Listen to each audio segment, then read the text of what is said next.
Жерден жүздеген километр көтерілген ғарышкерлер планетамыздың бірегей көрінісін тамашалай алады.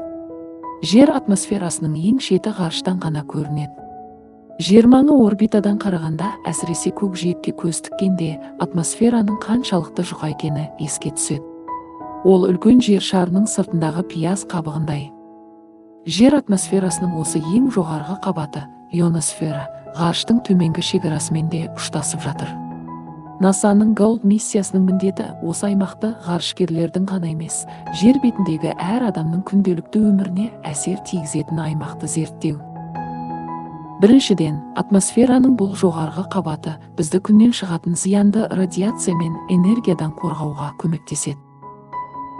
Бірақ оның қазіргі қоғамға ықпалы әлдеқайда ауқымды. Ол қалтаңыздағы смартфонға да, ұшақтарды бағыттайтын радиотолқынға да әсер етеді.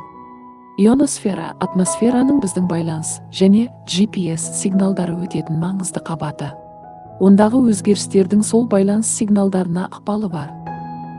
Өзгерістер аймақтың үстінде ғарыш райы деп те аталатын күн белсенділігі әсерінен болуы мүмкін.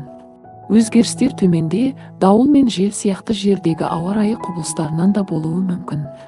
Ол атмосфераның жоғарғы қабаттарын қалыптастыруға ғарыш райы мен жердегі ауа райының ықпалын байланыстыра талдайды. Бірақ бұл аймақты зерттеу оңай емес. Ионосфера жер бетінен шамамен 90-нан 640 километрге дейінгі биіктікте. Бұл ұшақтар мен ғылыми аэростаттар үшін тым биік, ал төменгі бөлігі жерсеріктен зерттеуге тым төмен. Алайда атмосфераның жоғарғы қабатындағы қызыл не жасыл түсті жарқыраған газ жолақтарын зерттеуге болады. Airglow, яғни атмосфераның өзіндік жарқырауы атты нұр, күн сәулесінің атмосфера молекулаларына соғылуынан түзіледі. Оның көп бөлігі, яғни инфрақызыл және ультракүлгін жарқырау көзге көрінбейді, тек ғылыми аспаптармен бақыланады. Gold планетамыздың табиғи жарқырауын пайдаланады. Көлемі шағын тоңазытқыштай Gold аспабы коммерциялық SES-14 байланыс жерсерігі бортында. Жерсерік орбитасы жерден 35.400 километр биіктікте болғандықтан ол ультракүлгін кескіндер алу арқылы бүкіл жер шарындағы Airglow өзгерісін қадағалайды.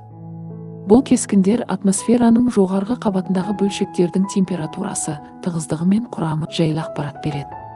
Gold мұндай деректерді бұрынғы кез келген миссиядан тезірек жинайды. Ол әр 30 минут сайын бүкіл жер дискінің суретін түсіріп, ғалымдарға атмосфераның жоғарғы қабаттары тәулік бойы қалай өзгеретінін көрсетеді. Gold жер, күн, планеталар маңында ғарыш табиғатын зерттеп жүрген көптеген миссияларға қосылды. Ғарыш табиғатын білу, күн жүйесі мен оның сыртына саяхаттау үшін шешуші маңызға ие.